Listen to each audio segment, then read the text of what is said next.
Hello everyone, welcome back to my channel. आज हम लोग डिस्कस करेंगे एक इम्पॉर्टेंट फाइनेंशियल टर्म जो काफ़ी बार आपने सुना होगा अगर आप मार्केट में इन्वेस्ट करते हैं या फिर ट्रेड करते हैं, और वो है प्रेफरेंशियल इशू। ये टॉपिक थोड़ा आपको कॉम्प्लेक्स लग सकता है, लेकिन आज हम इसको बिल्कुल ईजी लैंग्वेज में समझेंगे। प्रेफरेंशियल इश्यूज़ होते क्या हैं, इससे इन्वेस्टर्स को क्या फ़ायदा या नुकसान हो सकता है, और कैसे आप इसमें अप्लाई कर सकते हैं, ये सब कुछ हम लोग इस वीडियो में डिस्कस करने वाले हैं। तो आप वीडियो को बिना स्किप किए लास्ट तक बने रहिएगा। और अगर आपने फर्स्ट टाइम चैनल विज़िट किया है या अभी तक आपने सब्सक्राइब नहीं किया है चैनल को, तो सब्सक्राइब कर लीजिए, क्योंकि मार्केट से रिलेटेड रेगुलर अपडेट्स आपको इस चैनल पर मिलते रहेंगे।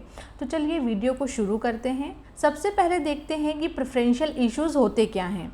तो प्रेफरेंशियल इशू एक ऐसा प्रोसेस है जिसमें कंपनी अपने कुछ सिलेक्टेड इन्वेस्टर्स को शेयर ऑफर करती है। अब ये इन्वेस्टर्स प्रमोटर हो सकते हैं, हाई नेट वर्थ इंडिविजुअल हो सकते हैं, या फिर कोई भी इंस्टीट्यूशनल इन्वेस्टर जैसे DII म्यूचुअल फंड्स हो सकते हैं।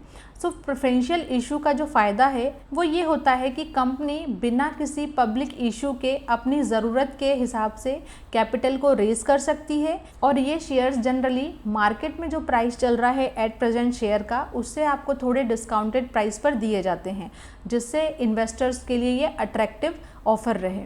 अब प्रेफरेंशियल इशू के हम लोग की पॉइंट्स देखें तो प्रेफरेंशियल इशू एक टारगेटेड शेयर इंश्योरेंस होता है। कंपनी को क्विकली कैपिटल रेज करने में ये हेल्प करता है, और इन्वेस्टर्स को डिस्काउंटेड प्राइस पर शेयर भी मिल जाते हैं। फॉर एग्जांपल, जैसे मान लीजिए एक कंपनी है XYZ और उसको 500 करोड़ रुपीज़ रेज करना है, तो वो सिलेक्टेड इन्वेस्टर्स को 500 रुपीज़ पर रुपीज़ शेयर के अकॉर्डिंग प्रेफरेंशियल इशू ऑफ़र कर सकती है, जबकि मार्केट में उस शेयर का जो प्राइस चल रहा है वो 550 है। मीन्स 50 रुपीज़ डिस्काउंट पर ये कंपनी उनको ऑफ़र कर रही है। अब सवाल ये आता है कि प्रेफरेंशियल इशू से इन्वेस्टर्स को फ़ायदा होता है या फिर नुकसान। तो आइए इसे भी हम लोग डिटेल में समझते हैं। तो प्रेफरेंशियल इशू से कुछ बेनिफिट्स भी होते हैं और कुछ रिस्क भी होती है इसके अंदर। तो फर्स्ट बेनिफिट देखते हैं हम लोग, डिस्काउंट पर शेयर। इन्वेस्टर्स को मार्केट प्राइस से कम प्राइस पर शेयर्स मिल जाते हैं, जो कि एक अट्रैक्टिव प्रोपोर्शन हो सकता है। सेकेंड पॉइंट है डाइल्यूशन रिस्क, क्योंकि प्रेफरेंशियल इशू में लिमिटेड इन्वेस्टर्स को शेयर दिए जाते हैं, एग्जिस्टिंग शेयर होल्डर्स के लिए डाइल्यूशन रिस्क कम हो जाता है। और नेक्स्ट पॉइंट है फास्ट गेन्स। अगर मार्केट में कंपनी का स्टॉक प्राइस ऊपर जाता है तो प्रेफरेंशियल अलॉटमेंट लेने वाले इन्वेस्टर्स को क्विक रिटर्न्स मिल सकते हैं। अब देखते हैं इसके कुछ रिस्क भी हमें देखने मिलते हैं। फर्स्ट है स्टॉक डाइल्यूशन। प्रेफरेंशियल इशू से ओवरऑल शेयर का नंबर बढ़ जाता है, जो स्टॉक डाइल्यूशन क्रिएट कर सकता है। इससे स्टॉक प्राइस पर निगेटिव इम्पैक्ट आने का भी एक रिस्क होता है। सेकेंड रिस्क है long lock in period.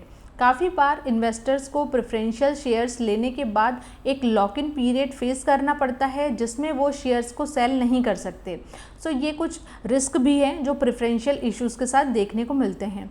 For example, suppose एक कंपनी प्रेफरेंशियल इशू देती है 200 रुपीज़ पर, और कुछ टाइम बाद मार्केट प्राइस 180 तक गिर जाता है, तो इन्वेस्टर्स को शॉर्ट टर्म में लॉस हो सकता है, लेकिन अगर लॉन्ग टर्म में प्राइस 250 तक जाता है तो आपका फ़ायदा होगा। अब नेक्स्ट पॉइंट है प्रेफरेंशियल इशू में अप्लाई कैसे कर सकते हैं। प्रेफरेंशियल इशू मोस्टली पब्लिक नहीं होते हैं, ये प्राइवेट प्लेसमेंट होते हैं जो सिलेक्टेड इन्वेस्टर्स को ऑफर किए जाते हैं। अब इसको अप्लाई करने का कुछ स्टेप होता है। सबसे पहले होता है एलिजिबिलिटी। सबसे पहले चेक करो कि आप एलिजिबल इन्वेस्टर हो या नहीं। जनरली ये हाई नेट वर्थ इंडिविजुअल्स या इंस्टीट्यूशनल इन्वेस्टर्स के लिए ही स्पेशली होता है। नेक्स्ट पॉइंट है कंपनी कॉन्टैक्ट। आपको कंपनी या उसके ऑथराइज्ड रिप्रेजेंटेटिव से कांटेक्ट करना होगा, जो प्रेफरेंशियल अलॉटमेंट के लिए फॉर्म्स और डिटेल्स प्रोवाइड करेगा। नेक्स्ट पॉइंट है इन्वेस्टमेंट अमाउंट। आपको इन्वेस्टमेंट अमाउंट डिसाइड करना होगा, जो कंपनी के प्रेफरेंशियल इशू के टर्म्स के हिसाब से होगा। नेक्स्ट है डॉक्यूमेंटेशन। फॉर्म्स फिल करने के बाद आपको रिलेवेंट KYC डॉक्यूमेंट और पेमेंट डिटेल सबमिट करना पड़ता है। और लास्ट है lock in period. Preferential issue लेने के बाद आपको लॉक इन पीरियड का ध्यान रखना होगा।